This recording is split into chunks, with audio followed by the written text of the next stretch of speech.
Hello and welcome back to Modern Jubilees. In this episode, let's talk about the word Palestine and the appropriation of this term, because that's really what it is at the end of the day.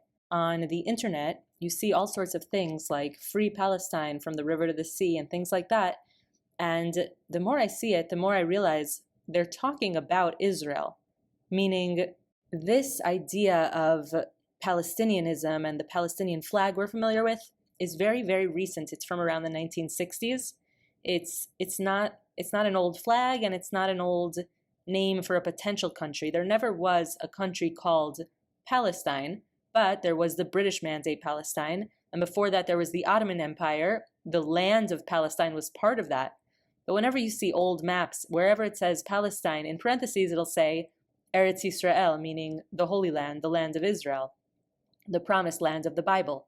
And before 1948, Jews were sometimes referred to as Palestinians. Now, of course, anyone living in the land of Palestine, meaning the Holy Land, was called a Palestinian when it was ruled by British Mandate Palestine. But there would always be a qualifier, like a Palestinian Arab or a Palestinian Egyptian or a Palestinian Christian or Palestinian Jew. But if somebody only used the term Palestinian, then everyone knew they were just talking about Jewish people. And there are examples of this, and there aren't examples of this where it's talking about non-Jews.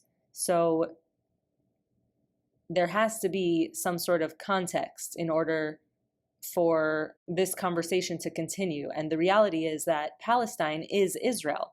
So when people say things like Free Palestine, all you're really saying is free the land of Israel. And yes, let's free the land of Israel. Absolutely. From the river to the sea. Sure. That's the borders of Israel. That's the ancient borders of the ancient land of Israel. The weird thing is happening where someone will say that they don't believe in God at all, which at this point in history is just a joke. And that's what we have right now is the leftists and the Islamists and this combination that is anti-Israel. We have the leftists who really don't believe in God, generally speaking. And at this point, there's really no way to believe that there is no God. God is very clearly a reality, a higher consciousness that unites us all, is, of course, infinitely more understandable and logical and real than this idea that there was nothingness, and then there was this big bang, and even though there was nothingness, something set off the nothingness to become everything that we know today, and it kind of happened just randomly, and the thing that set it off is, well, I don't know, because nothing existed, and so it's unclear what made the change between nothingness and somethingness, and what began creation.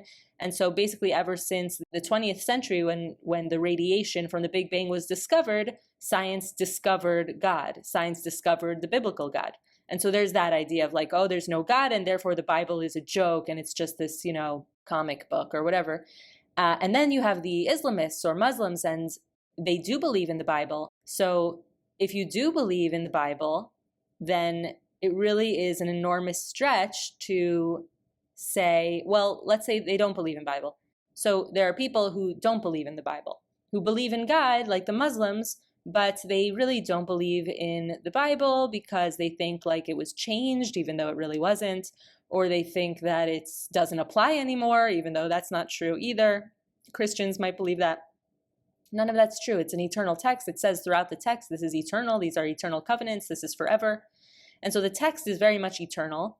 And the Pentateuch, the books of Moses, are entirely unique. They're not like any of the other books, not even the books of the prophets or the writings, not like other holy books. It's a completely unique text. It's extremely multi-layered. And because it's in Hebrew, which is the holy language, that is the language with which God created the world, meaning in Genesis, it's in Hebrew. God creates the world using spoken commands made of these Hebrew letters. And also in Jubilees, Hebrew is called the language of creation. And this language was used by everyone, basically until the Tower of Babel, where it became lost because all the languages got mixed up. And then Abraham rediscovered ancient texts from the ancients that were written in Hebrew. And an angel came to him and opened his mouth so that he could speak, and his ears so that he could hear this language of creation as recorded in Jubilees. And so Abraham became known as the Hebrew, as he's known throughout the Bible as the Hebrew. And then his descendants, the children of Israel, Abraham, Isaac, Jacob. Jacob is renamed Israel, and his descendants become known as the Hebrews. And so when they're enslaved in Egypt, they're known as the Hebrews. And until today, the Israelites speak Hebrew and have carried on the knowledge of the 22 Holy Hebrew letters.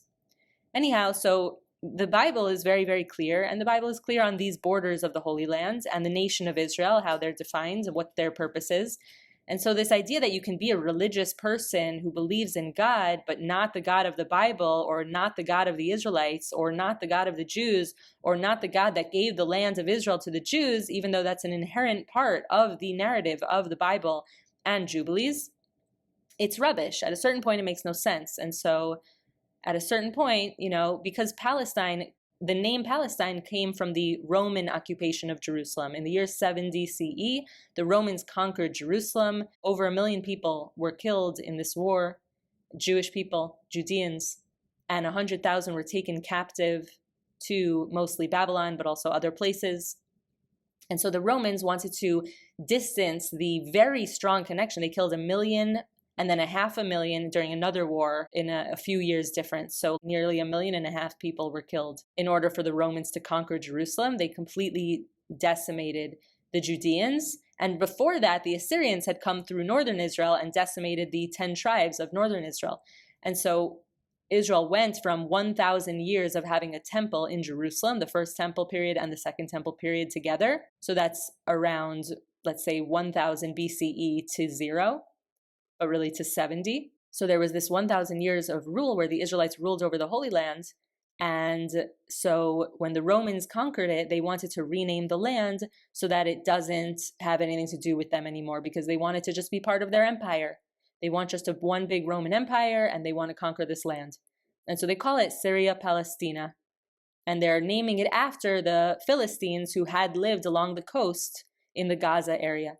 The Philistines were sea people who had come by boat from Kaftor, which is today known as Crete. And before they were in Kaftor or Crete, they were Mitzrayimites. They were descendants of Mizraim, son of Ham.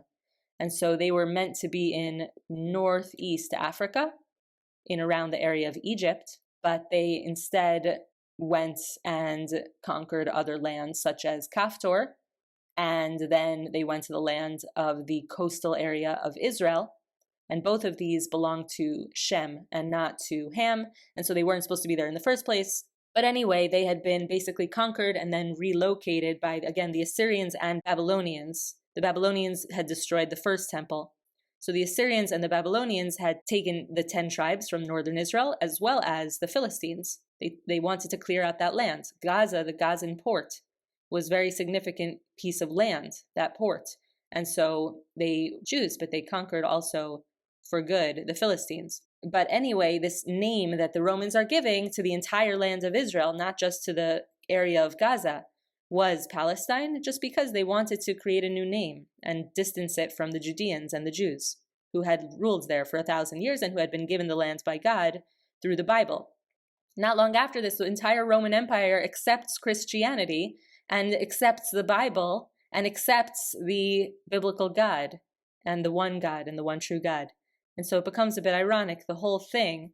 But at the end of the day, Palestine is basically just the land of Israel. And so when you say Palestinians, you're really talking about Jewish people and Israelites. And so this idea of now calling Arabs who live in the Holy Land Palestinians is like calling them Jews. The word Palestinian means Jew. That's what it's always meant. So it's so messy nowadays online, this whole mess. Free Palestine. Yeah, definitely free Palestine. Free it. Free Palestine from terrorism. Free it from crazy people who don't believe in God, who don't believe in the one true God, who don't understand the Bible or believe in it or recognize how important and significant it is. It's the basis of literacy throughout the entire world. It's the best-selling book of all time every day, nonstop. And that's for a reason. It's a very significant book. It begins right at the beginning of creation. And in the Hebrew, it's like 1,000,000 times more extraordinary than it could ever be in any translation. So this is my little speech about Palestine. Free Palestine, guys. We all need to free Palestine from terrorism, and we need to free it from people who don't accept the truth of history. And I really think this is one big misunderstanding. It's a big misunderstanding on many levels. First of all, for the Muslims who want one big caliphate, Jews are Muslims because a Muslim is someone who believes in God and follows the one true God.